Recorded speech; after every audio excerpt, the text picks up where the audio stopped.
Hello friends, welcome to शाखा study. दोस्तों, आज की वीडियो में हम लेकर आए हैं डीएसएसपी 2026 के लिए जो हमारे जनरल पेपर के प्रैक्टिस सेट की सीरीज चल रही है। उसमें आज हमारा 27वां प्रैक्टिस सेट है। इससे पहले 26 प्रैक्टिस सेट हमने अपलोड कर दिए हैं। जैसा कि आप जानते हैं कि प्रैक्टिस सेट नंबर 21 से हम यहाँ पर प्रैक्टिस सेट में टोटल 50 क्वेश्चंस कर रहे हैं, जिसमें हर सब्जेक्ट के आपके 10 क्वेश्चंस होते हैं। उससे पहले के जो भी प्रैक्टिस सेट्स हैं उनमें हमने 25 क्वेश्चंस ही किए थे, जिसमें हर सब्जेक्ट के आपको 5 क्वेश्चंस देखने के लिए मिले थे। जैसे जैसे आप एग्जाम के पास चलेंगे तो हम फिर इस प्रैक्टिस सेट को पूरा 100 क्वेश्चन का ही कर देंगे। ठीक है, तो इसमें सबसे पहले आता है हमारा general intelligence and reasoning ability वाला सेक्शन। तो इसके हमको यहाँ पर 10 क्वेश्चंस करने हैं। चलिए देखते हैं फर्स्ट क्वेश्चन क्या है। तो फर्स्ट क्वेश्चन आपके सामने ये रहा। इसमें आपको बताना है कि क्वेश्चन मार्क की जगह पर यहाँ क्या आएगा। तो देखिए, सबसे पहले पैटर्न, जब भी ऐसा नंबर वाला पैटर्न आपको दिखाई दे तो मैंने बताया था कि सबसे पहले आपको ऑप्शन में नंबर को चेक करना है कि क्या चारों ऑप्शन में नंबर अलग अलग है। अगर चारों ऑप्शन में नंबर आपका अलग अलग है तो फिर आपका जो आंसर है वो नंबर से ही आ जाएगा, आपको कुछ भी करने की उसमें जरूरत नहीं पड़ेगी। तो यहाँ पर देखिए, चारों ऑप्शन में नंबर आपका अलग अलग है तो हमें कुछ भी करने की जरूरत नहीं है, सिर्फ नंबर को देखना है। देखिए, पहले में 4 है, दूसरे में 9 है, तीसरे में 16 है और अपने चौथे में 25 है। तो यहाँ पर हमें क्या दिख रहा है, तो पहला देखिए 2 का स्क्वायर है, दूसरा जो है वो 3 का स्क्वायर है, उससे अगला आपका 4 का स्क्वायर है, फिर आपका 5 का स्क्वायर है, तो नेक्स्ट आपका 6 का स्क्वायर होगा, यानी 36 आ जाएगा। तो जिस भी ऑप्शन में हमारा नंबर 36 होगा वही आपका आंसर हो जाएगा। तो ऑप्शन 4 जो है वो आपका करेक्ट आंसर हो जाएगा। क्वेश्चन नंबर 2 पर चलिए। क्वेश्चन नंबर 2 देखिए, आपका सिलोगिज्म का क्वेश्चन है, सिलोगिज्म न्याय निगमन का। तो इसमें आपको स्टेटमेंट दिए हैं और कंक्लूजन दिए हैं, तो आपको बताना है कि कौन कौन सा जो कंक्लूजन है वो यहाँ पर फॉलो करता है और कौन सा फॉलो नहीं करता है। ऑल टायर्स आर पेंट, तो हमने बताया था आपको, इनको हम 50 और 100 मेथड से करते हैं। तो ऑल टायर, ऑल का आपका 100 और 50 होता है, सम आपका 50-50 होता है, ठीक है, और नो आपका 100-100 होता है। नो आपका क्या है, 100-100 होता है। तो इस तरह भी यहाँ पर देखिए, यहाँ पर सम है तो ये आपका 50-50 हो जाएगा। उसके अलावा यहाँ पर सम नॉट है तो ये आपका 50 और 100 हो जाएगा। तो अब हमें देखना है कि यहाँ पर कौन सा आपका फॉलो करता है, कौन सा फॉलो नहीं करता है। तो सीधा कंक्लूजन पर ही पहुंचते हैं। तो ये है सम प्लांट्स आर गिफ्ट्स। तो प्लांट और गिफ्ट देखिए किसमें, आपका प्लांट आपका यहाँ पर है और गिफ्ट आपका क्या है, यहाँ पर है। तो इसमें देखिए क्या होगा कि जो आपका कॉमन वर्ड है वो टायर है। तो टायर यहाँ पर देखिए 100 है, यहाँ पर क्या आपका क्या है, 50 है। तो यहाँ पर कोई प्रॉब्लम नहीं है। अगर कॉमन वर्ड आपका 50-50 होता है तो कॉमन वर्ड को छोड़कर बाकी जो 2 वर्ड्स होते हैं उनका हमारा कोई भी जो कंक्लूजन है वो सही नहीं होता है। लेकिन यहाँ पर क्या है, एक 100 है और एक आपका 50 है, तो कोई प्रॉब्लम नहीं होगी। इसका मतलब क्या है कि देखिए 50 सम वाले मतलब अगर ऐसी कंडीशन बनती है तो सम वाले जो भी कंक्लूजन होते हैं वो हमारे ठीक ही होते हैं। तो पहला वाला आपका यहाँ पर सही हो जाएगा, क्योंकि पेंट्स क्या है आपका यहाँ पर 50 है और यहाँ पर देखिए गिफ्ट जो है वो भी आपका 50 है। तो 50 से 50 पर जा सकते हैं और 100 से 50 पर भी हम जा सकते हैं, और दोनों क्योंकि पॉजिटिव है तो पॉजिटिव आपका ये हो जाएगा, पहला वाला आपका सही होगा, फॉलो करेगा। दूसरे वाले की बात करें, some paints are not clouds. Some paints are not clouds, तो पेंट आपका किसमें है, पेंट आपका पहले वाले में और क्लाउड आपका लास्ट वाले में है। तो देखिए कॉमन कॉमन वर्ड देख लेते हैं। तो टायर से टायर आपका हो गया और टायर आपका यहाँ पर भी है, ठीक है। तो हम क्या देखते हैं, पहले और क्लाउड और पेंट्स हमको देखना है। तो पहले फर्स्ट और थर्ड पर हम जाएंगे, क्योंकि थर्ड वाला आपका नेगेटिव है तो कंक्लूजन आपका नेगेटिव ही बनेगा, क्योंकि पॉजिटिव और नेगेटिव का कंक्लूजन आपका नेगेटिव ही बनता है, ठीक है। तो यहाँ पर देखिए कोई दिक्कत नहीं है, क्योंकि आपका ये जो कंक्लूजन है वो नेगेटिव है। तो सम पेंट्स आर नॉट क्लाउड्स, तो सम नॉट का क्या था आपका 50 और 100 था, तो क्लाउड आपका यहाँ पर 100 होना चाहिए। तो क्लाउड जो है वो आपका यहाँ पर देखिए 100 है, क्योंकि नो में दोनों 100 होते हैं। तो ये भी आपका क्या हो जाएगा, यहाँ पर फॉलो कर जाएगा। तो पहला और दूसरा दोनों ही आपके फॉलो करते हैं। ऑप्शन नंबर 2 जो है वो आपका करेक्ट आंसर हो जाएगा। चलते हैं क्वेश्चन नंबर 3 पर। क्वेश्चन नंबर 3 देखिए क्या है, in a certain code language A plus B को ये लिखा जाता है। मतलब यहाँ पर आपको दिया हुआ है कि किसको क्या कहा जाता है। तो हमसे पूछा है कि अगर ये एक्सप्रेशन है तो बताइए कि एस एच से किस प्रकार रिलेटेड है, यही हमको बताना है। जो जो इसमें बोला है वही वही करते चलते हैं। सबसे पहले क्या देखें, एस माइनस डी, ठीक है। तो माइनस का मतलब क्या है, यहाँ पर ए माइनस बी का मतलब है ए इज ब्रदर ऑफ बी, ठीक है। तो ए क्या है, ब्रदर है बी का। बी का भी पता नहीं है क्या है, सॉरी यहाँ पर ए और बी हम यहीं नहीं लिखेंगे, क्योंकि हमको चलना है अपने एक्सप्रेशन के अकॉर्डिंग। तो एस, एस क्या है, ब्रदर है डी का। उसके बाद क्या है, डी प्लस एफ। तो ए प्लस बी का मतलब है ए इज डॉटर ऑफ बी, यानी कि डी जो है वो डॉटर है। डी क्या है, डॉटर है किसकी, एफ की। डी आपकी एफ की डॉटर है। उसके बाद आता है आपका एफ डिवाइड जी। एफ डिवाइड जी का मतलब है ए इज फादर ऑफ बी, यानी कि एफ जो है वो फादर है किसका, जी का। एफ फादर है आपका जी का, तो फादर होगा मतलब यहाँ पर आ जाएगा एफ फादर है जी का। अभी जी का पता नहीं है हमें कि जी आपकी मतलब गर्ल है या बॉय है, मतलब मेल है या फीमेल है। उसके बाद आता है आपका जी मल्टीप्लाई एच। तो ए या मल्टीप्लाई बी का मतलब है ए इज वाइफ ऑफ बी, यानी कि जी इज वाइफ ऑफ लास्ट में क्या है आपका एच, तो एच आपका मेल हो जाएगा और जी आपका फीमेल हो जाएगा। इसने पूछा है कि एस एच से किस प्रकार संबंधित है, एस का एच से क्या रिलेशन है, इस एच का एस का एच से। तो देखिए एच क्या है, एच की ये पत्नी है, ठीक है, और पत्नी की ये बहन है, और ये बहन का भाई है, तो ये पत्नी का भी भाई हो गया, ठीक है। तो एस जो है वो एच की पत्नी का भाई है, तो वाइफ्स ब्रदर हो जाएगा। फर्स्ट क्वेश्चन आपका यहाँ पर करेक्ट हो जाएगा। चलते हैं क्वेश्चन नंबर 4 पर। क्वेश्चन नंबर 4 आपका ये रहा। यहाँ पर भी आपको बताना है कि क्वेश्चन मार्क की जगह पर आपको क्या आएगा। तो यहाँ पर देखना है कि ये जो सीरीज है उसमें कौन सा पैटर्न हमारा फॉलो हो रहा है। तो देखिए 239 है, 223 है, 287 है, 271 है, फिर 335 है। तो यहाँ पर देखिए हमको क्या देखने के लिए मिल रहा है कि ये अल्टरनेटिंग सीरीज है, यानी कि हमें एक छोड़कर इस सीरीज को बनाना होगा, ठीक है। तो पहले देखते हैं कि इनमें हमारा क्या गैप दिया हुआ है, यानी कि कौन सा पैटर्न फॉलो होगा। तो देखिए 239 से अगर 287 जाते हैं तो 87 में से अगर हम 39 माइनस करेंगे तो ये आ जाएगा आपका 8, और यहाँ पर आ जाएगा 4 बचा, तो 7 में से 3 का 4, 48 आया है, ठीक है। यानी कि यहाँ से यहाँ तक, सॉरी यहाँ से यहाँ तक जो आया है आपका 48 आया है। अब इन दोनों का डिफरेंस अगर हम देखते हैं तो 335 और 287, 335 और 287 है आपका, तो ये माइनस होकर ये आपका 8 आएगा, ठीक है। और ये आपका 12 यानी 8 और 4 ये भी आपका 48 ही आएगा। कहने का मतलब ये है कि यहाँ पर हमारा 48 का डिफरेंस है, तो यहाँ पर भी हम 48 ऐड करके इसमें लिख देंगे। तो 8 5 13, ठीक है, 5 और 8, तो यूनिट डिजिट आपका 3 आएगा, तो 3 आपका एक ही ऑप्शन में है, यही आपका करेक्ट आंसर हो जाएगा, ठीक है। क्वेश्चन नंबर 4 का जो ऑप्शन 4 है वो आपका यहाँ पर करेक्ट हो जाएगा, क्योंकि इसमें अल्टरनेटिंग सीरीज है और यहाँ पर 48 का गैप है मतलब 48 ऐड हो रहा है। तो हमने यहाँ पर 48 ऐड करके अपना आंसर बता दिया है। क्वेश्चन नंबर 5 पर देखिए। क्वेश्चन नंबर 5 है, this question is based on the 5 3 digit numbers given below. ये 5 3 डिजिट नंबर्स दिए हुए हैं, इन पर बेस है। इसने कहा कि यदि दूसरी सबसे बड़ी संख्या के तीसरे अंक को दूसरी सबसे छोटी संख्या के दूसरे अंक से जोड़ा जाए तो परिणाम क्या होगा। तो पहले हमें जो दूसरी सबसे बड़ी संख्या है वो देखनी है। तो सबसे बड़ी तो आपकी यहाँ पर क्या है 619 649, तो सबसे बड़ी तो आपकी 649 है। सेकंड जो है वो आपकी 635 है, क्या है आपकी 635 है। और सबसे छोटी जो है यहाँ पर आपकी वो आपकी 547 है, 547 है। और सेकंड जो है वो आपकी 571 है, ठीक है, वो क्या है आपकी 571 है। तो इसने कहा है कि दूसरी सबसे बड़ी संख्या के तीसरे अंक, तो इसका तीसरा अंक 5 है, और जो दूसरी सबसे छोटी संख्या है उसके दूसरे अंक, तो इसका दूसरा अंक है 7। तो 7 और 5 को अगर आप जोड़ेंगे तो ये 12 आंसर आएगा। ऑप्शन 3 जो होगा वो आपका यहाँ पर करेक्ट आंसर हो जाएगा। क्वेश्चन नंबर 6 देखिए। क्वेश्चन नंबर 6 है आपका, based on the English alphabetical order, आपको बताना है कि कौन सा संबंधित नहीं है। तो बी का आपका 2 होता है, ई का 5 होता है, एच का आपका 8 होता है। तो यानी कि यहाँ पर आपका 3 का डिफरेंस है।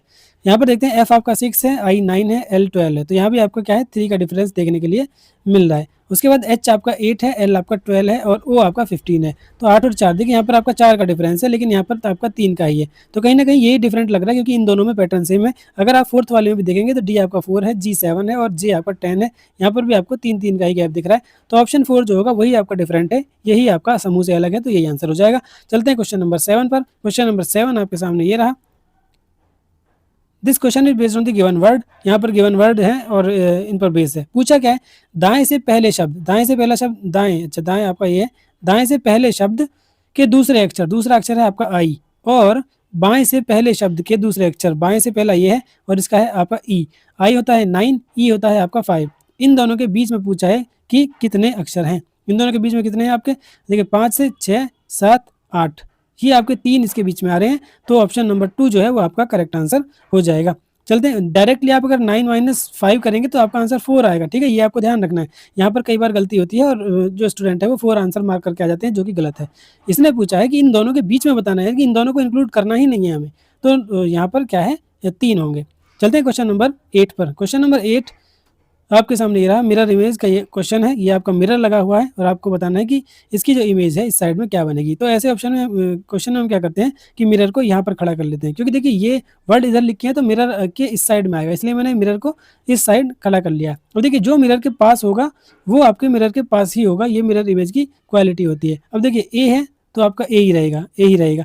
बी है तो देखिए बी का जो ये वाला पार्ट है, ये वाला, ये मिरर की साइड है। तो अब क्योंकि मिरर इधर खड़ा है तो ये मिरर के इस साइड में ही होगा। एफ के जो ये मुंह है खुला हुआ, ये मिरर की साइड है, तो एफ का खुला हुआ मुंह मिरर की साइड ही होगा। इसी तरह के का जो मुंह है वो खुला हुआ, वो मिरर की साइड है, तो ये भी खुला हुआ होगा। 9 जो है, 9 दूसरी साइड में है तो 9 आपका दूसरी साइड में को लेगा और W आपका सेम ही रहेगा। तो ये आपकी क्या बनेगी, एक्चुअल मिरर इमेज बन जाएगी। ठीक है, तो देखते हैं ऑप्शन में क्या है।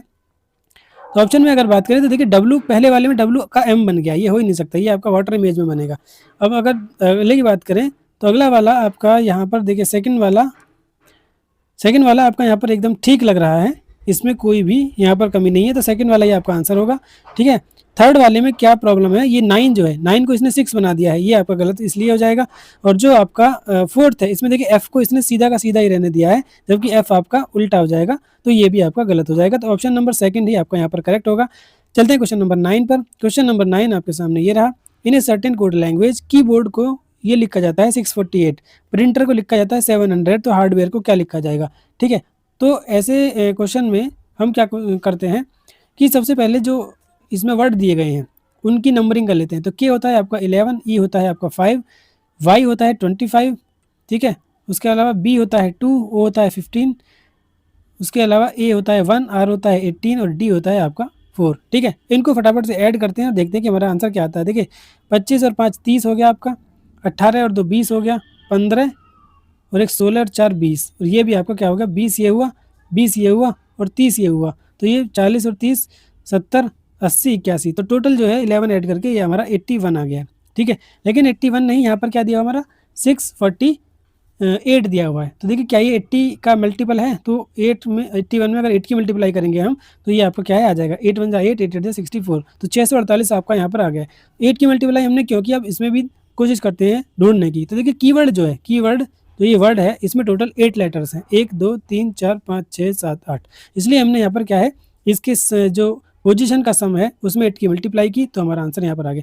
प्रिंटर में भी हम यही करने की कोशिश करते हैं। तो देखिए पी आपका कितना होता है, पी आपका 16 होता है, आर आपका 18 होता है, आई आपका 9 होता है, और एन होता है आपका 14, टी होता है 20, ई होता है 5 और आर होता है फिर से 18। ठीक है, तो इसको जब आप यहाँ पर ऐड करेंगे तो ये आपका जो प्रिंटर का जो सम है वो आपका यहाँ पर कितना आ जाएगा। तो देखिए जब आप इसको यहाँ पर ऐड करेंगे तो प्रिंटर वाले का सम आया है आपका यहाँ पर 100।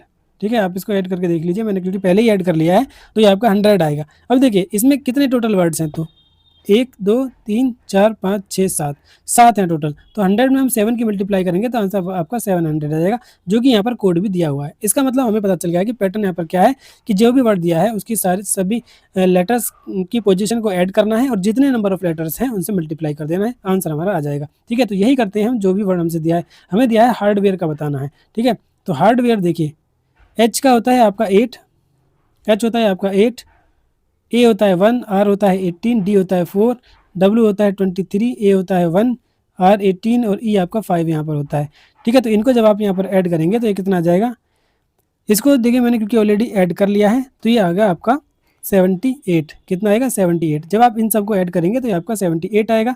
और 78 में देखिए वर्ड्स कितने हैं टोटल, 1 2 3 4 5 6 7 8 हैं, तो 78 में आप 8 की मल्टीप्लाई जब यहाँ पर करते हैं तो 8 8 64। ठीक है, 64 का 4 6, तो 8 7 56, 56 और 6 62, 624 जो है वो आपको यहाँ पर करेक्ट आंसर आ जाएगा। ऑप्शन 4 जो है वो बिल्कुल सही हो जाएगा। चलते हैं नेक्स्ट क्वेश्चन, क्वेश्चन नंबर 10 और रीजनिंग का last question. KSOL is related to IQMG। देखिए KSOL को लिखा जाता है IQMJ। ठीक है, K होता है आपका कितना, K 11 19 15 12, I होता है 9, Q होता है 17, M होता है 13 और J होता है 10। तो यहाँ पर देखिए हमें क्या देखने के लिए है, -2 -2 -2 और -2, यानी कि 2 यहाँ पर माइनस हो रहा है।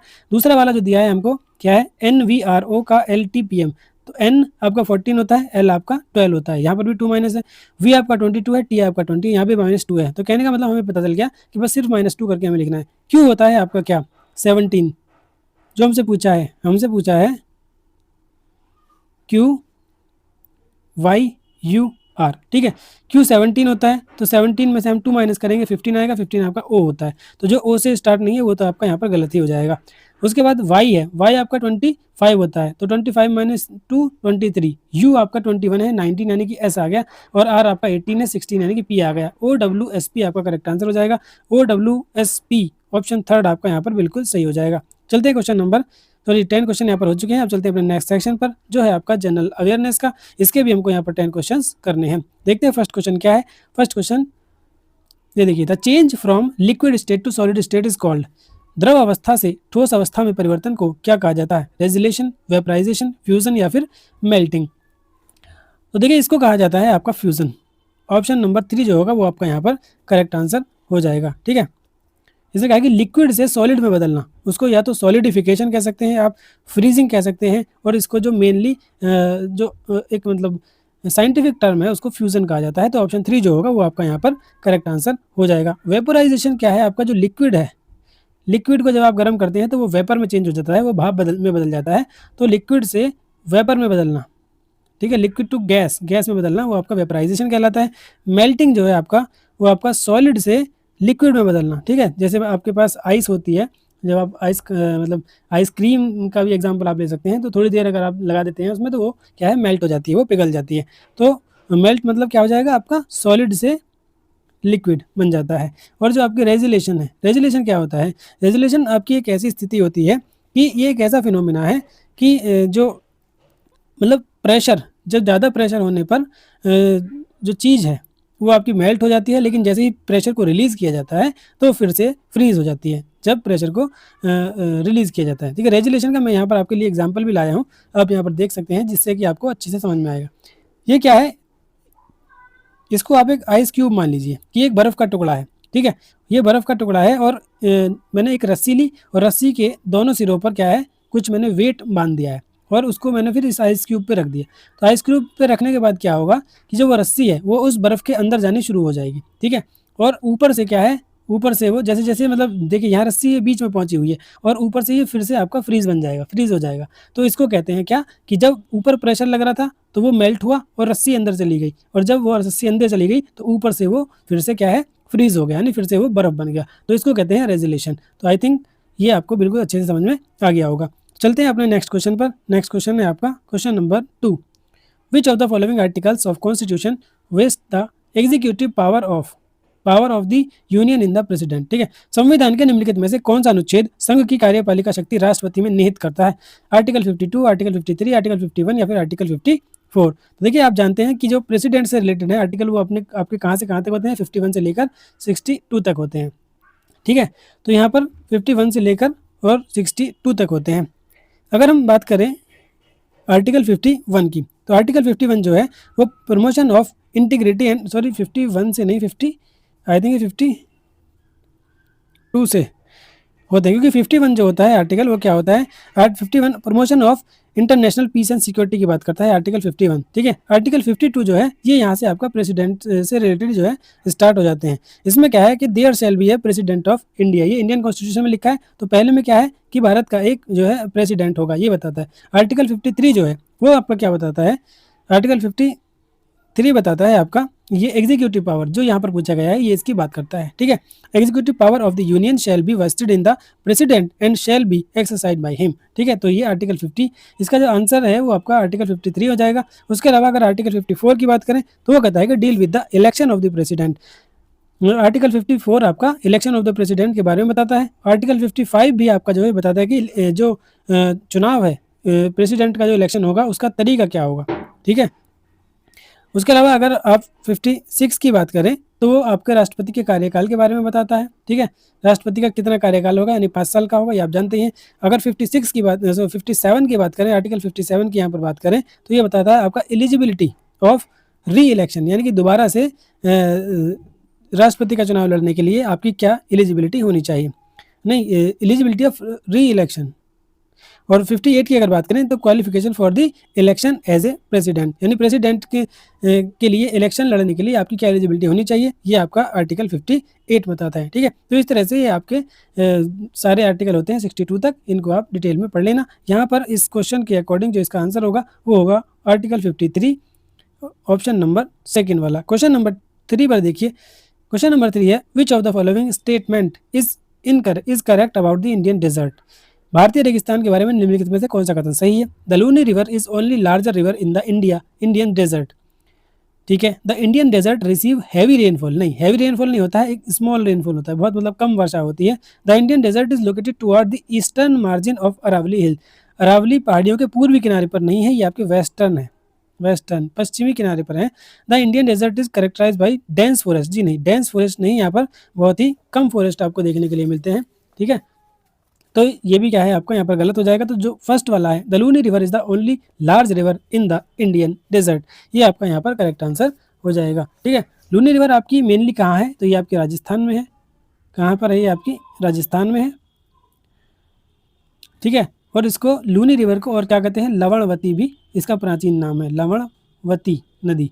ठीक है, ये आपकी अरावली के निकट अजमेर जिले, अरावली के निकट है अजमेर जिला, और उसके नाग पहाड़, जिसे आना सागर भी कहते हैं, आना सागर नाग पहाड़ से निकलती है और लगभग 350 किलोमीटर राजस्थान में बहती है और फिर गुजरात में जाकर कच्छ के रण में, रण ऑफ कच्छ में मिल जाती है। ठीक है, इसकी क्या क्वालिटी है, क्वालिटी ये है कि बालोतरा जिले तक, बालोतरा तक जो बाड़मेर जिला है उसके बालोतरा तक इसका पानी एकदम मीठा है और उसके बाद इसका पानी क्या है, खारा हो जाता है। ठीक है, तो ये था आपका लूनी नदी के बारे में कुछ थोड़ा सा हमने यहाँ पर बता दिया है। ठीक है, तो चलते हैं अपने नेक्स्ट क्वेश्चन पर। क्वेश्चन नंबर 4, क्वेश्चन नंबर 4 है, which of the following option best describe the deficiency disease, निम्नलिखित में से कौन सा विकल्प अभावजन्य रोगों का सबसे अच्छा वर्णन करता है। Disease is caused by an excessive intake of certain nutrients, कुछ पोषक तत्वों के अत्यधिक होने से होने वाले रोग, बिल्कुल नहीं। Disease transmitted through contaminated food and water, चलिए देखते हैं। Disease is resulting from a lack of nutrients in the diet, ये भी हो सकता है। Disease is caused by genetic mutation inherited from parents, तो इसका जो सबसे अच्छा वर्णन पूछा है इसने यहाँ पर कि जो आपकी डेफिशिएंसी डिसीज़ हैं वो कब होती हैं, जब आपके खाने में, जो आपके पोषक आहार में पोषक तत्वों की कमी होती है, उनको आपके क्या है, वो अभावजन्य रोग कहते हैं। तो ऑप्शन नंबर 4 जो है आपका, तो यहाँ पर देखिए इसको भी ऑप्शन लिख दिया है, तो ऑप्शन नंबर इसके अकॉर्डिंग 4 जो है वो आपका यहाँ पर बिल्कुल सही हो जाएगा, जो सबसे अच्छा इसका एक्सप्लेनेशन देता है। ठीक है, कि आपकी जो लैक ऑफ न्यूट्रिएंट्स है डाइट में, लैक ऑफ न्यूट्रिएंट्स की वजह से जो रोग होते हैं उनको डेफिशिएंसी डिजीजेस कहा जाता है। तो ये वाला ऑप्शन आपका यहाँ पर सही हो जाएगा। चलते हैं क्वेश्चन नंबर 5 पर। क्वेश्चन नंबर 5 आपका ये रहा, read the following statement carefully, the election commission and select which of the following statement are correct, कौन कौन से स्टेटमेंट जो है वो आपके करेक्ट हैं चुनाव आयोग के संबंध में। The provision for the establishment of election commission are mentioned in article 324 according to which it is permanent and independent body, ये आपका बिल्कुल सही स्टेटमेंट यहाँ पर दिया हुआ है। इसके बारे में हमने बात भी की थी पिछले किसी न किसी प्रैक्टिस सेट में, अगर आपने सारे प्रैक्टिस सेट देखे हैं तो आपको ध्यान आ रहा होगा। सेकंड वाला है, article 324 mentions that its function is to conduct election of parliament, legislatures, presidents, vice president and panchayats. तो अच्छा देखिए, इसमें पंचायत का उल्लेख जो है वो आपका नहीं होता है, पंचायत का उल्लेख इसमें नहीं होता है। चलते हैं क्वेश्चन नंबर थर्ड वाला देखते हैं। The election commissioner and other election commissioners are appointed by the president, बिल्कुल सही बात है। देखिए हमने उस दिन आपको बताया था कि जो इलेक्शन कमीशन है ये आपकी 3 इलेक्शन कमीशन की बॉडी होती है, जिसमें एक आपके चीफ इलेक्शन कमीशन होते हैं और 2 आपके इलेक्शन कमिश्नर होते हैं, तो और इनको प्रेसिडेंट के द्वारा अपॉइंट किया जाता है। तो ये वाला भी पॉइंट आपका यहाँ पर बिल्कुल सही है। It is the responsibility of election commission to grant recognition to political parties and allot election symbol to them, ये बिल्कुल सही बात है आपकी। तो देखिए जो सेकंड वाला है इसमें आपका पंचायत इलेक्शन के बारे में भी बात की गई है, लेकिन पंचायत इलेक्शन जो है वो इलेक्शन कमिश्नर की जिम्मेदारी नहीं है, इलेक्शन कमीशन की नहीं, बल्कि जो आपके स्टेट इलेक्शन कमीशन होता है। ठीक है, पंचायत इलेक्शन जो है उनको स्टेट इलेक्शन कमीशन कराता है, ना कि जो आपका इलेक्शन कमीशन ऑफ इंडिया है वो। तो सेकंड वाला आपका गलत हो जाएगा, बाकी पहला, तीसरा और चौथा जो है वो यहाँ पर सही होगा। तो ऑप्शन 3 जो है वो आपका यहाँ पर सही हो जाएगा। क्वेश्चन नंबर 6 देखिए, क्वेश्चन नंबर 6 है, which modern day Indian state is home to iconic Ajanta caves showcasing exquisite Buddhist architecture, कौन सा आधुनिक भारतीय राज्य उत्कृष्ट बौद्ध वास्तुकला को प्रदर्शित करने वाली प्रतिष्ठित अजंता गुफाओं का घर है। तो आप सभी जानते हैं ये आपकी कहाँ है, अजंता की गुफाएं आपकी महाराष्ट्र में है। ऑप्शन नंबर 4 जो है वो आपका करेक्ट आंसर हो जाएगा। चलते हैं क्वेश्चन नंबर 7 पर। Question number 7, in the Delhi Sultanate were known as Katra, Katra किसे कहा जाता था दिल्ली सल्तनत में, कटरा किसको जाना जाता, पब्लिक बाथ को, नहीं, बाजार को, जी हाँ, पुलिस डाक स्टेशन को या पुलिस स्टेशन को। तो मार्केट प्लेस जो बाजार होते थे उनको कटरा के नाम से जाना जाता था। ऑप्शन सेकंड आपका यहाँ पर करेक्ट आंसर हो जाएगा। चलते हैं question number 8, as announced in May 2024, NASA and the European Space Agency ESA are collaborating to establish a standardized time system for the moon as part of which of the following program? कौन से programme के तहत मई 2024 में जो घोषित किया गया था, नासा और यूरोपीय अंतरिक्ष एजेंसी ईएसए निम्नलिखित में से किस कार्यक्रम के तहत चंद्रमा के लिए एक मानकीकृत समय प्रणाली स्थापित करने के लिए सहयोग कर रहे हैं? तो उसका नाम जो है वो क्या है आपका, वो है आपका आर्टेमिस प्रोग्राम। ठीक है, पहला वाला जो है वो आपका यहाँ पर करेक्ट आंसर हो जाएगा, आर्टेमिस कार्यक्रम अपना सही आंसर होगा। Question number 9, to which of the following part of the Himalayan forest of India do the deodar and chir pine tree species belong? अच्छा, देवदार और चीड़ की वृक्ष प्रजातियां भारत के हिमालयी वनों के निम्नलिखित में से किस भाग से संबंधित है? तो आपने देखा था कि हिमालयन जो फॉरेस्ट होते हैं, वो आपके पर्वतीय वन जो होते हैं, वो आपके ऊंचाई के अकॉर्डिंग अलग अलग तरह के होते हैं। ठीक है, सबसे ऊपर जैसे आपके शंकुधारी होते हैं, बीच में आपके क्या है बड़े ही लंबे लंबे पाए जाते हैं, और नीचे आपके नॉर्मल जो वृक्ष होते हैं वो पाए जाते हैं। तो जो यहाँ पर पूछा है, देवदार और चीड़ जैसे वृक्ष की प्रजातियाँ जो होती हैं वो आपकी 1000 से 2000 मीटर की ऊंचाई पर पाई जाती हैं, जहाँ पर आर्द्र शीतोष्ण इन्हें क्या कहते हैं, temperate forest between an altitude of 1000 से 2000 मीटर की ऊंचाई पर। ठीक है, तो ऑप्शन नंबर 3 वाला जो है वो आपका यहाँ पर एकदम सही हो जाएगा। ठीक है, wet temperature forest between 1000 to 2000 मीटर। आर्द्र शीतोष्ण होते हैं जो कि आपके मोस्ट टेम्परेचर फॉरेस्ट जो आपके मिड एल्टीट्यूड पर पाए जाते हैं, मिड एल्टीट्यूड पर। ठीक है, ना तो टॉप पर और ना ही बॉटम पर, ये आपके मिड एल्टीट्यूड में होते हैं। तो ये आपका जो सेकंड थर्ड वाला ऑप्शन है वो आपका बिल्कुल सही हो जाएगा। क्वेश्चन नंबर 10 पर चलते हैं। Question number 10, who among the following was the constitutional adviser of the Indian constituent assembly in 1946? देखिए, ये आपका पहले भी क्वेश्चन आ चुका है। 1946 में भारतीय संविधान सभा के संवैधानिक सलाहकार कौन थे? एनजी अयंगर थे, के एम मुंशी थे, ए के अय्यर थे, या फिर बी एन राव थे? तो ऑप्शन 4 जो है वो आपका यहाँ पर करेक्ट आंसर हो जाएगा। बी एन राव जो थे, बेनेगल नरसिंह राव जो थे, वो आपके कॉन्स्टिट्यूएंट असेंबली के एडवाइजर थे। ऑप्शन 4 जो है वो आपका यहाँ पर करेक्ट आंसर हो जाएगा। इस तरह से आपके जीएस के 10 क्वेश्चन यहाँ पर कंप्लीट हो चुके हैं। चलते हैं अपने नेक्स्ट सेक्शन पर, जो है आपका मैथमेटिकल एंड न्यूमेरिकल एबिलिटी। इसके भी हमको यहाँ पर 10 क्वेश्चंस करने हैं। चलते हैं फर्स्ट क्वेश्चन। तो फर्स्ट क्वेश्चन ये रहा, इसमें कहा है कि आपको इसका मान बताना है। 18 की पावर -5 इंटू 27 की पावर -5 इंटू 16 की पावर -5, इसकी वैल्यू आपको बतानी है, और यहाँ पर ये ऑप्शन दिए गए हैं। तो इसमें कुछ नहीं करना है, हमने आपको पहले बताया था कि अगर पावर नेगेटिव है तो वो आपकी 1/18 की पावर 5 और 1/27 की पावर 5 इंटू 1/16 की पावर 5 आ जाएगा। हमें कुछ नहीं करना है, बस 18, 27 और 16 की मल्टीप्लाई करनी है, और उस मतलब 1 में जो भी आएगा उसके ऊपर 5 पावर लगा देनी है। तो इनकी जब हम मल्टीप्लाई करते हैं तो इस आंसर आता है आपका 7776। ठीक है, मैंने क्यों लिख दिया, क्योंकि मैंने इसको पहले कर लिया है यहाँ पर, जिससे कि टाइम वेस्ट ना हो। तो 7776 की पावर यहाँ पर 5 आ जाएगा, जो कि आपका किस में है, आपका ऑप्शन नंबर फर्स्ट ही जो हो जाएगा वो आपको बिल्कुल करेक्ट हो जाएगा। चलते हैं क्वेश्चन नंबर 2 पर। क्वेश्चन नंबर 2 आपके सामने ये रहा, the area of regular hexagon is this, find the area of square whose each side is equal to the side of the hexagon. एक नियमित षटभुज का क्षेत्रफल 96√3 सेंटीमीटर क्यूबिक है। तो जो आपका हेक्सागन का एरिया होता है, हेक्सागन का एरिया जो होता है वो होता है आपका 3√3/2 इंटू साइड का स्क्वायर। ठीक है, तो यहाँ पर ये क्या दिया हुआ है, यहाँ पर 96√3 दिया हुआ है। ठीक है, तो √3 से हम यहाँ पर क्या है, √3 से हम यहाँ पर √3 को काट देते हैं। उसके अलावा 3 से आपका 96 भी कितनी बार, 32 बार कट जाएगा, और इसकी ये इधर मल्टीप्लाई हो जाएगी। तो ए स्क्वायर की जो वैल्यू है वो आपकी यहाँ पर क्या आ जाएगी, ए स्क्वायर की वैल्यू हमारी यहाँ पर 64 आ जाएगी। ठीक है, इसने पूछा क्या है, इसने हमसे पूछा है कि उस वर्ग का क्षेत्रफल बताइए जिसकी प्रत्येक भुजा षटभुज की भुजा के बराबर है। तो देखिए, षटभुज की भुजा आपकी यहाँ पर ए है, और यहाँ पर ए स्क्वायर क्या है आपका, अगर षटभुज की भुजा ए है और हमने कहा कि स्क्वायर की भुजा भी ए ही है, तो स्क्वायर का जो आपका एरिया होता है वो ए स्क्वायर होता है। तो ए स्क्वायर की वैल्यू आपकी यहाँ पर आ गई है 64। या फिर आप अगर आप इसको दूसरी तरह से करना चाहें बिल्कुल बच्चों की तरह, तो पहले यहाँ से ए की वैल्यू निकालिए। ये 64 किसका स्क्वायर है, 8 का स्क्वायर। तो ए की वैल्यू आपकी यहाँ पर क्या आ जाएगी, 8 आ जाएगी। वैसे तो +-8 आएगी, अब क्योंकि जो साइड है, जो लेंथ है वो आपकी नेगेटिव में नहीं होती है, तो इसलिए हम नेगेटिव को नेगलेक्ट कर देंगे और सिर्फ पॉजिटिव वाला आंसर अपना यहाँ पर लेंगे। ठीक है, अब हमारी जो स्क्वायर की साइड है वो 8 आ गई है। अब हम फिर से यहाँ पर स्क्वायर कर दें एरिया निकालने के लिए, ए स्क्वायर इज इक्वल टू 64। यही बात हमने यहाँ पर बताई थी, तो यही आपका यहाँ पर सही आंसर आ गया। ऑप्शन नंबर 1 जो होगा वो बिल्कुल सही हो जाएगा। चलते हैं क्वेश्चन नंबर 3 पर। क्वेश्चन नंबर 3 ये रहा, Atul bought 51 books at the rate of 1135 per book from one shop and 49 books at 925 per book from another. What was the average price he paid per book?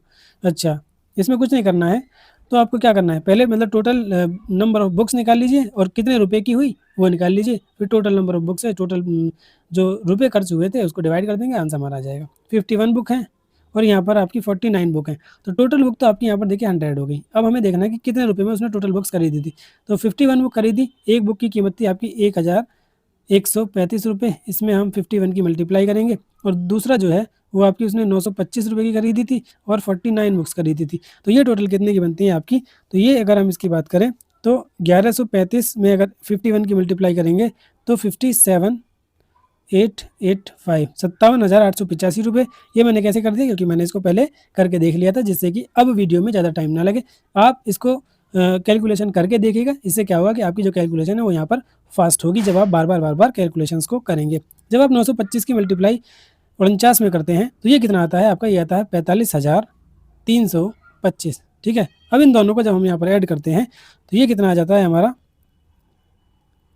1 lakh, हाँ 1 लाख तक पहुँच जाएगा। ये आपका 1,03,210 रुपये। ठीक है, यानी कि इतने रुपए उसने टोटल खर्च किए थे 100 किताबें खरीदने के लिए। एवरेज निकालने के हमें क्या करना है, टोटल इसको 100 से डिवाइड कर देना है, तो 2 के बाद आपका पॉइंट आ जाएगा, जो आंसर होगा आपका 1032.1 आंसर आ जाएगा। 1032.1 ऑप्शन नंबर 2 आपका बिल्कुल सही हो जाएगा। चलते हैं प्रश्न नंबर 4 पर।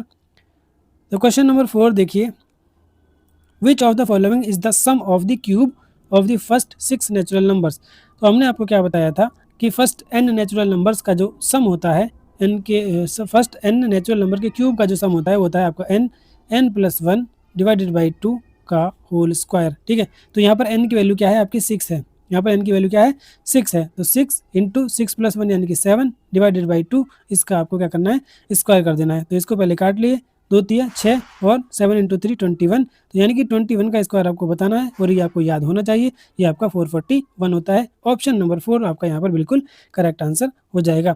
अगर आपको याद भी नहीं था तो इसको आप यूनिट डिजिट से भी कर सकते थे, क्योंकि 1 की 1 में मल्टीप्लाई करेंगे, एक ही में आपका यूनिट डिजिट 1 है, यही आपका आंसर होगा। क्वेश्चन नंबर 5 पर आ जाइए। क्वेश्चन नंबर 5 जो है आपका वो ये रहा, which employee has worked highest hour in the week. यहाँ पर देखिए कुछ एम्प्लॉय दिए हुए हैं ABCDE, 5 एम्प्लॉय हैं और ये Monday Tuesday Wednesday Thursday Friday, इनका यहाँ पर ये काम दिया हुआ है कि इसने कितने कितने घंटे यहाँ पर काम किया है। तो हमें बताना है कि किस एम्प्लॉय ने यहाँ पर सबसे ज़्यादा घंटों तक काम किया है। तो हमें क्या करना होगा, एक ही मात्र ऑप्शन है कि सबको ऐड करके देखना होगा और बस, उसके अलावा हमारे पास कोई भी यहाँ पर दूसरा तरीका नहीं है। ठीक है, तो यहाँ पर देखते हैं, देखिए ये 8 है, ये 8 है, ये 8 है, ये 7 है, ये 9 है, तो एक 8 इसका, इसको दे देते हैं। तो 1 2 3 4 5 8 5 40 आपका यहाँ पर आ गया। एक ही जो टोटल वर्क्स हैं वो आपके 40 आवर्स आ गए हैं। यहाँ पर देखिए 8 7 15 और यहाँ भी 8 7 15, तो 15 15 30 और 9 आपके कितने हो गए, 39 हो गए। ठीक है, वैसे तो मैंने ये ऑलरेडी ऐड कर रखे हैं, लेकिन फिर भी एक बार मैं यहाँ पर कर देता हूँ। तो 8 से 14 और आपका 9 और 7 16। ठीक है, तो ये कितने आ गए, 14 और 16 आपके 30 आ गए और 10 आपके ये, तो ये भी आपके क्या आ गए, 40 आ जाते हैं। ठीक है, उसके बाद हम डी अगर ऐड करें तो 8 8 16 और 7 5 12, 16 और 12 आपके यहाँ पर कितने हो गए, 16 और 12, ये अगर हम बात करें तो 28 हो जाते हैं। 28 और 10 आपके 38, 38 आ जाते हैं। अब एक बचा है लास्ट वाला, तो इसको हम देखते हैं क्या है। तो देखिए 9 और 9 18, 9 तिया 27 और एक इस 9 इसको दे दो, 9 पंजे 45। तो ये देखिए जो आपका ई वाला एम्प्लॉय है, ई एम्प्लॉय है, उसने सबसे ज़्यादा काम किया है 45 घंटे। तो ऑप्शन 3 जो है वो आपका यहाँ पर करेक्ट आंसर आ जाएगा। चलते हैं क्वेश्चन नंबर 6 पर।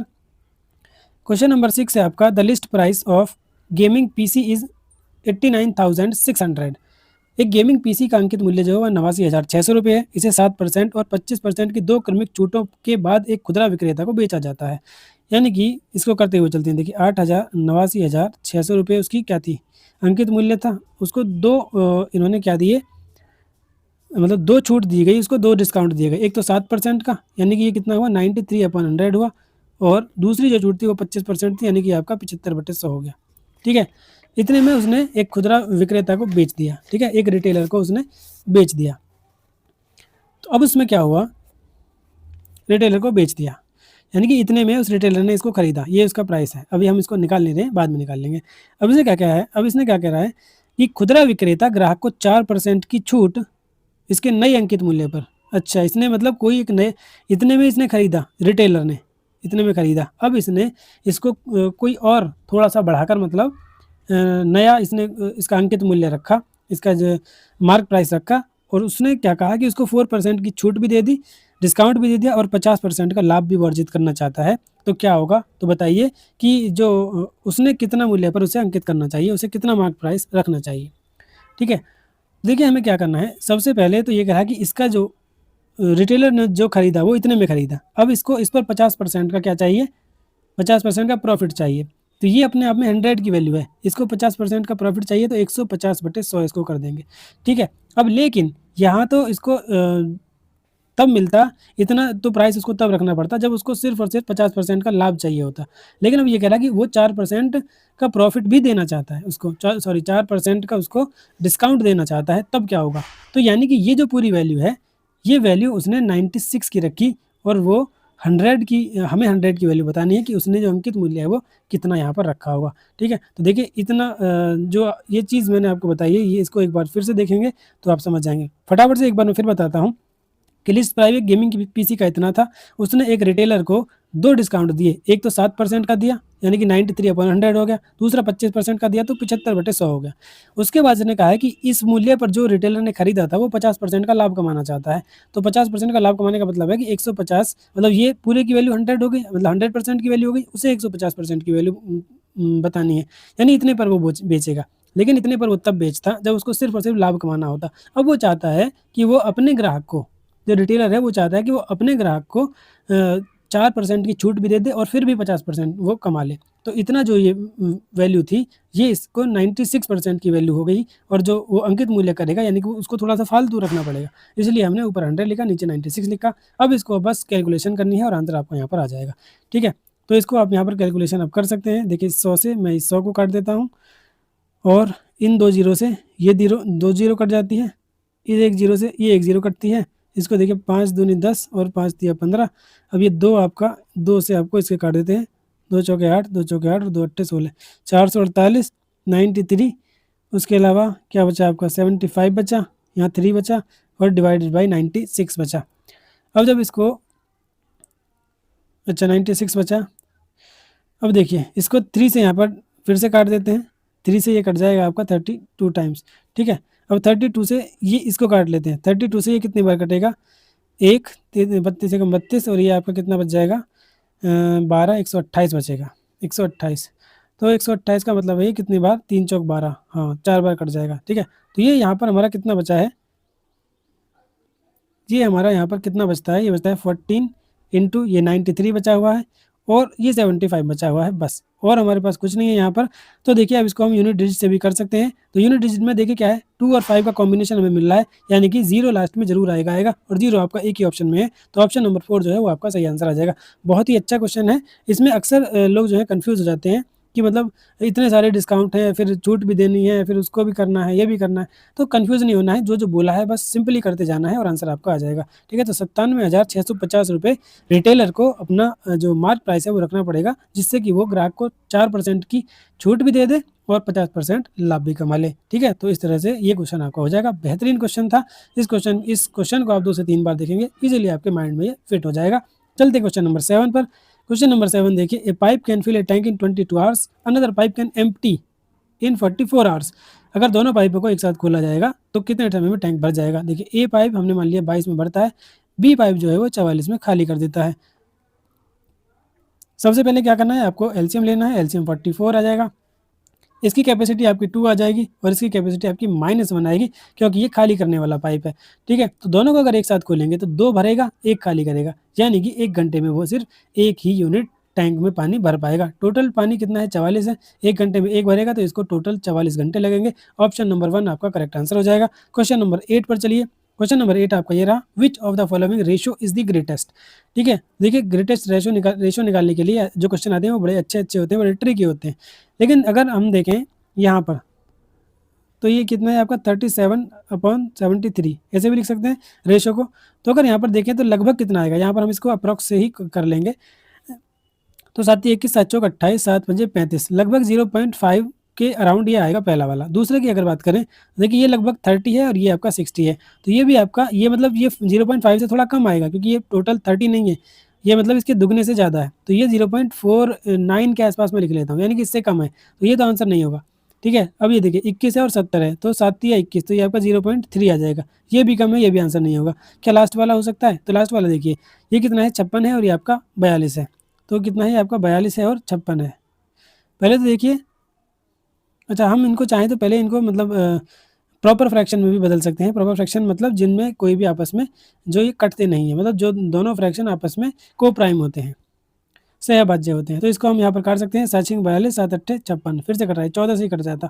14 3 42 और 14 चौका 56, 3:4 आएगा। ठीक है, तो ये आपका कितना यहाँ पर आ जाता है?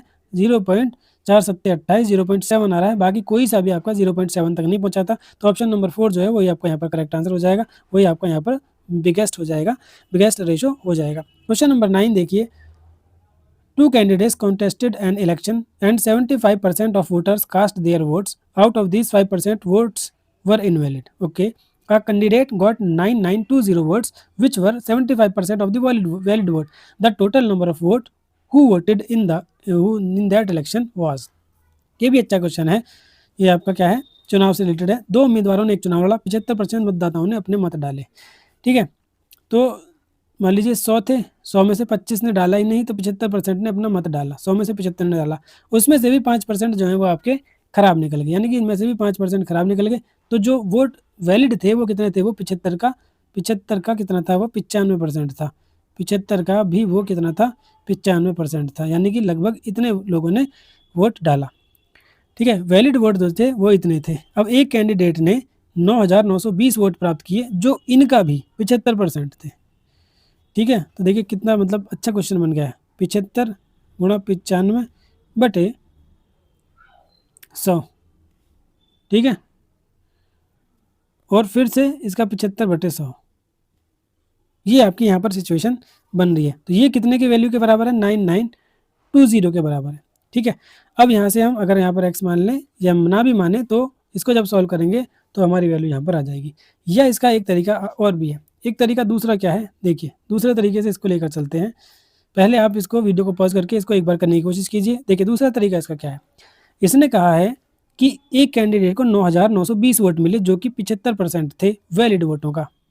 ठीक है, तो चलिए इसी को लेकर चलते हैं। इसने क्या कहा कि जो आपके 9,920 है वो 75% है। ठीक है, ये किसकी वैल्यू है? 75% की वैल्यू है वैलिड वोटों के। लेकिन हमें 100% की वैल्यू चाहिए, हमें पता करना है कि कितनी वोट पड़ी थी टोटल। तो इसकी हम अगर वैल्यू निकालते हैं तो देखिए 25 चौका 100 और 25 थी 75। तो वैसे तो इस क्वेश्चन में मुझे कुछ मतलब मिस्टेक लग रही है, क्योंकि ये पॉइंट में आंसर आ रहा था और वोट आपके पॉइंट्स में पढ़ नहीं सकता है।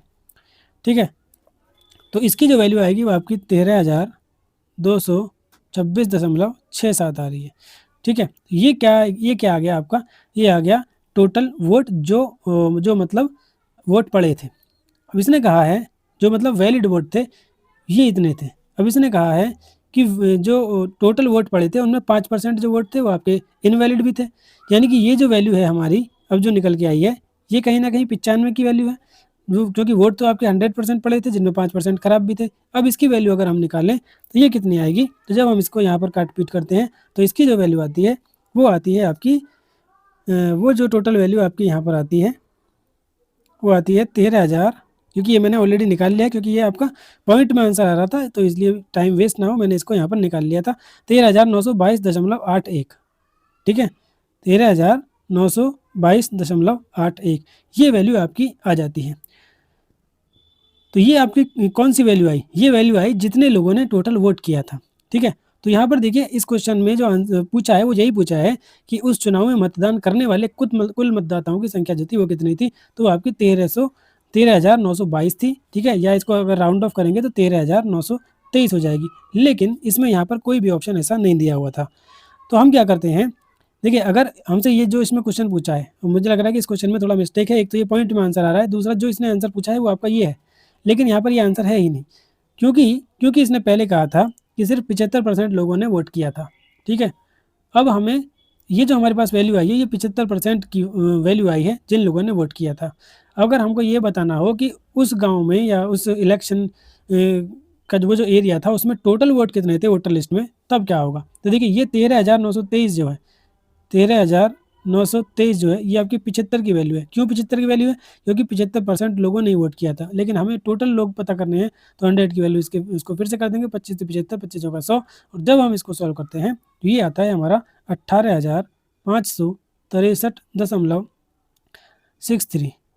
ठीक है, 18,563.63।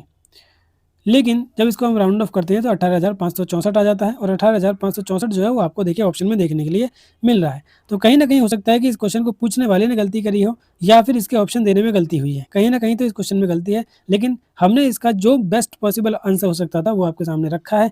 एक एक चीज़ को समझाते हुए हमने इस क्वेश्चन को आपको समझाया है। आई होप कि ये क्वेश्चन आपको समझ में आया होगा। नहीं समझ में आया तो एक बार फिर से वीडियो को बैक करके आप देख सकते हैं। ठीक है, तो चलिए चलते हैं अपने नेक्स्ट क्वेश्चन पर, और मैथमेटिक्स का अपना लास्ट क्वेश्चन है, question number 10। The ratio of income of Seema and Darshan is 9:8। They save 18,000 and 9,000 respectively. If the ratio of their expenditure is 5:6, then what is the total expenditure of Seema and Darshan? देखिए, income और expenditure को समझने के लिए थोड़ा सा आप ये समझ लीजिए। मान लीजिए किसी की इनकम है मंथली, इनकम होती है, एक्सपेंडिचर होता है और सेविंग होता है।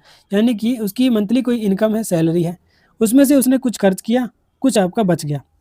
मान लीजिए आपको इनकम दे रखी है और ये दे रखा है कि उसने खर्चा कितना किया, तो इनकम में से आप एक्सपेंडिचर को माइनस करके सेविंग निकाल सकते हैं। अगर आपको इनकम दे रखी है, ठीक है, अगर आपको इनकम दे रखी है और ये दे रखा है कि सेविंग दे रखी है, तो आप एक्सपेंडिचर निकाल सकते हैं। कैसे? मान लीजिए किसी की इनकम 10,000 थी, ठीक है, और कोई वो आपसे कहता है कि मैंने इस महीने क्या किया, 4,000 रुपये बचा लिए। ठीक है, 4,000 रुपये बचा लिए, तो कितने खर्च हो गए ये आप इजीली निकाल सकते हैं कि उसके 6,000 रुपये जो है वो खर्च हो गए होंगे। ठीक है, तो ये आपकी इनकम थी, ये आपकी सेविंग थी, इससे हमने एक्सपेंडिचर भी यहाँ पर निकाल लिया है। तो इसी चीज़ का यूज़ करते हुए हम इस क्वेश्चन को यहाँ पर करेंगे। ये मैंने एक थोड़ा सा बेसिक आपको इसका यहाँ पर बताया है। चलिए चलते हैं, अब इस क्वेश्चन को देखते हैं। ये कह रहा है कि ratio of income of Seema and Darshan. Income किसकी? सीमा और दर्शन की। किस रेशियो में थी? 9:8। इसने कहा है कि एक्सपेंडिचर जो है वो इनका 5:6 है, और सेविंग जो है इसने 18,000 बचाए और इसने 6,000 बचाए। तो डायरेक्टली तो इसको हम नहीं कर सकते हैं, क्योंकि हमें नहीं पता कि इसकी इनकम जो है वो एक्चुअल में कितनी है। तो हम इसको 9x और 8x मान लेते हैं। ठीक है, अब देखिए एक्सपेंडिचर का रेशियो हमें दे रखा है और सेविंग हमें रुपये में दे रखी है। तो हमने मान लीजिए सैलरी इसकी 9x थी रुपये में, और दर्शन की जो थी वो 8x थी। तो 9x इसकी सैलरी होगी किसकी? आपकी सीमा की। और सीमा बचाती कितने हैं? 18,000 रुपये। तो इसकी सैलरी में से हमने अगर 18,000 माइनस कर दिए, 18,000 हमने यहाँ पर माइनस कर दिए, और जो आपकी दर्शन की सैलरी है 8x, उसमें से हम अगर 9,000 माइनस कर दें, ठीक है, तो ये जो रेशो बनेगा, क्योंकि देखिए सैलरी में से हमने सेविंग को माइनस किया है, सैलरी में से हमने सेविंग को माइनस किया है, तो हमारे पास क्या आ जाएगा? एक्सपेंडिचर आ जाएगा। एक्सपेंडिचर का रेशो हमें 5:6 दे रखा है। तो इस तरह से यहाँ पर एक हमारी इक्वेशन बनती है। अब इस इक्वेशन को हम यहाँ पर सॉल्व करेंगे और आंसर हमारा आ जाएगा। ठीक है, तो इसलिए हमने वो जो पहले चीज़ आपको समझाई थी वो यहाँ पर बहुत काम आने वाली थी, इसलिए समझा दिया। अब इसको बस हमको मल्टीप्लाई करना है और सॉल्व कर लेना है। 2 छिक्का 54x माइनस 18 छिक्की 108 और 3 0 इज इक्वल टू 8 पंजे 40x माइनस 9 पंजे 45,000। ठीक है, 54x में से 40x गए तो बचा आपका 14x, और ये आपका 1,08,000 में से 45,000 को अगर आप यहाँ पर घटाते हैं तो ये आपका कितना आ जाएगा? ये आ जाएगा आपका, ये आ जाता है आपका 63,500। 63,000 45,000 अगर आप घटाते हैं तो ये खाली 63,000 आपका आएगा। ठीक है, ये आपका 63,000 आ जाएगा। इसको इससे डिवाइड करते हैं तो ये आपका यहाँ पर 4500 आ जाएगा। ठीक है, यानी x की जो वैल्यू है वो आपकी 4500 आ जाएगी। अब यहाँ से हम क्या कर सकते हैं, जो आपकी सीमा और दर्शन की इनकम है वो निकाल सकते हैं। 9x थी, 8x थी, 8x की मतलब यहाँ पर x की वैल्यू रखेंगे 4500, और इनकी जो सैलरीज है वो हमारे पास आ जाएंगी। ठीक है, तो चलिए सैलरीज इनकी पता करते हैं और उसके बाद यहाँ से एक्सपेंडिचर भी हम निकाल लेंगे। तो 9x, तो 9 इंटू 4500, तो ये आपका कितना आता है? ये आता है आपका 40,500। ठीक है, 40,500 रुपये, ये किसकी? सीमा की सैलरी आ गई। ठीक है, और अगर दर्शन की सैलरी की बात करें तो वो है आपकी 8 इंटू, यानी 8x है, 8 इंटू 4500, तो 4500 नहीं 90 और 9 चौक 36, ये आ जाएगी आपकी 36,000। ये इन दोनों की सैलरीज आ गई, और हमें दे रखा था कि सीमा 18,000 बचाती है और दर्शन 9,000 बचाता है। तो अगर इनकी सेविंग को हम माइनस कर दें तो एक्सपेंडिचर आ जाएगा। सॉरी, ये आपका 18,000 बचाती है और ये आपका 9,000 बचाता है।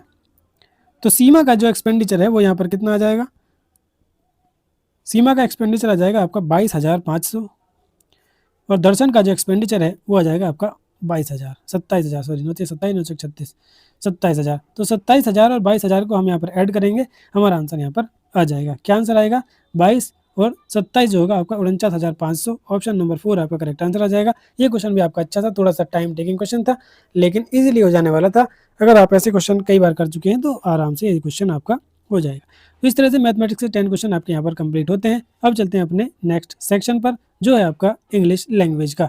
इंग्लिश लैंग्वेज के आपके यहाँ पर 10 क्वेश्चन करने हैं। फर्स्ट क्वेश्चन आपके सामने ये रहा, select the most appropriate word that can substitute the highlight segment in the given sentence.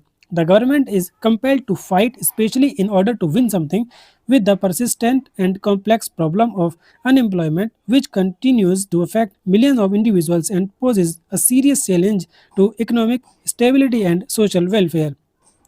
तो यहाँ पर आपको बताना है, fight specially in order to win something, किसी चीज़ को जीतने के लिए फाइट करना, उसको क्या कहा जाता है, गैपल कहा जाता है, हॉर्स व्हिप कहा जाता है, प्लंज कहा जाता है, या फिर रेट्रोग्रेस कहा जाता है। देखिए रेट्रोग्रेस की बात करें तो ये होता है अपोजिट ऑफ प्रोग्रेस, प्रोग्रेस का अपोजिट होता है ये, ठीक है। तो ये तो किसी भी कॉन्टेक्स्ट में सही नहीं होगा।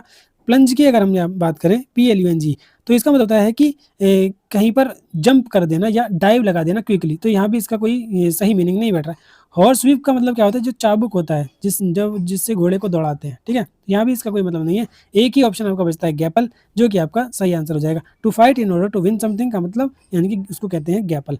ऑप्शन 1 जो है वो आपका यहाँ पर करेक्ट आंसर हो जाएगा। क्वेश्चन नंबर 2 देखिए, select the most appropriate meaning of the given proverb idiom, action speaks louder than words. ये आपका देखिए पहले भी आ चुका है एक प्रैक्टिस सेट में। अगर आपने सारे प्रैक्टिस सेट देखे हैं तो डेफिनेटली आपको ये याद आ जाएगा कि हाँ पहले भी इसको हम कर चुके हैं। Action speak louder than words का मतलब क्या होता है कि जो आपके काम होते हैं, एक्शन जो होते हैं, वो आपके वर्ड्स से ज़्यादा बोलते हैं। यानी कि कोई अपने बारे में अपनी तारीफ़ कर रहा है तो उसकी तारीफ़ उसके मुंह से कम बल्कि उसके काम से ज़्यादा दिखाई देती है। वो आदमी कैसा है, अच्छा है, बुरा है, किसी की सेवा करता है, किसी को परेशान करता है, ये उसके एक्शन से पता लगता है, ना कि उसके खुद के कहने से। तो यही यहाँ पर बात कहेगी, deeds prove commitment more than talk, यानी कि तुम्हारे जो काम है वो तुम्हारी बातों से ज़्यादा तुमको बताते हैं कि तुम क्या हो एक्चुअल में, ठीक है। होते कुछ हैं लोग, बताते कुछ हैं, वो अपने आप पता चल जाता है कि एक्चुअल में कौन क्या है जब हम उसके कामों को देखते हैं। ऑप्शन नंबर 2 जो होगा वो आपका यहाँ पर करेक्ट आंसर आ जाएगा, बाकी सारे ऑप्शन आपके यहाँ पर गलत होंगे। क्वेश्चन नंबर 3 देखिए, सेंटेंस और paragraph are given in jumble order, इनको सही ऑर्डर में लगाना है। It was a chilly winter evening, अच्छा। The streets were almost deserted expect for few passerby, ठीक है। As I walk down the lane I noticed a dimly lit cafe at the corner, the warm glow from inside invited me to step इन।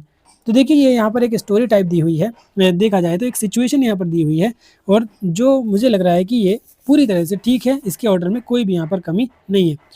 क्योंकि पहला देखिए इसने कहा कि it was a chilly winter evening, इसने एक सीन बताया है कि ये क्या था, एक बहुत ही चिली विंटर इवनिंग थी, यानी कि चिली विंटर का मतलब बहुत ज़्यादा ठंड वाली रात थी, इवनिंग थी, शाम थी। The street were almost deserted, deserted का मतलब होता है जहाँ कोई भी पीपल ना हो, एकदम मतलब सुनसान सा हो।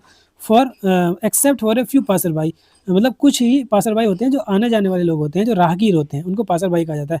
कुछ राहगीरों को छोड़कर वहाँ पर कोई भी पीपल नहीं थे, कोई भी लोग नहीं थे, ठीक है। ये भी बात बिल्कुल सही है। तीसरा है, एज आई वॉक डाउन, जैसे ही मैं उस लेन में चला, I noticed a dimly lit cafe at the corner, मैंने कोने पर एक डिमली लिट कॉफे मतलब एक मंदी लाइट में कॉर्नर मतलब कैफ़े जो एक्चुअली होते हैं, थोड़ी अच्छी सी लाइट होती है, ऐसे कॉफ़े को देखा। तो यहाँ पर क्या बता रहा है, ये इंट्रोड्यूस कर रहा है एक स्पेसिफिक एक्शन को। और जो लास्ट में इसने दिया है कि the warm glow from inside invited me to step in, ये कंक्लूड कर रहा है कि रिजल्ट क्या रहा उसकी ऑब्जर्वेशन का। तो ये कह रहा है कि जो उसके अंदर से थोड़ी थोड़ी वार्म ग्लो आ रहा था, वो मुझे अंदर जाने से नहीं रोक सका। एक तो ठंड के दिन थे और ऊपर से वो मतलब उसकी डिमली लिट जो उसके अंदर थी वो मुझे अपनी ओर खींच रही थी। तो ये जो सही है बिल्कुल ABCD आपका एकदम सही ऑर्डर हो जाएगा। ऑप्शन 1 ही आपका करेक्ट होगा। क्वेश्चन नंबर 4 देखिए, select the most appropriate meaning of the given proverb idiom, every cloud has a silver lining. इसका मतलब क्या है, every cloud has a silver lining, मतलब यह है कि हर प्रॉब्लम का, हर समस्या का कोई ना कोई एक छुपा हुआ बेनिफिट होता है। कहते हैं ना कि जो भी होता है अच्छे के लिए होता है। मतलब जो अगर कुछ गलत काम भी हुआ है तो हमें बाद में पता चलता है कि यार वो जो हुआ अच्छा ही हुआ, क्योंकि अगर वो उस टाइम काम हो जाता तो शायद, अब जैसे बहुत से स्टूडेंट हैं वो कहते हैं कि हमारा पहले नंबर आ गया था किसी छोटी पोस्ट के लिए, लेकिन हम उसके फाइनल में क्वालिफाई नहीं कर पाए, और बाद में कुछ साल बाद उनको कहते हुए सुना जाता है कि यार अच्छा ही हुआ हम उसमें नहीं कर पाए, आज हमको ये बड़ी जॉब तो मिल गई।